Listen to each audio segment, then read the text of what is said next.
Balik lo.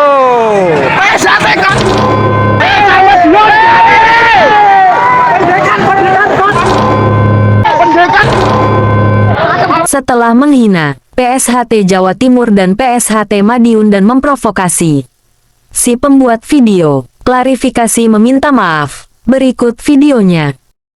Assalamualaikum warahmatullahi wabarakatuh. Saya sini selaku perekam video tersebut ingin meminta maaf atas sudah apa yang saya perbuat dan berjanji tidak akan mengulanginya lagi.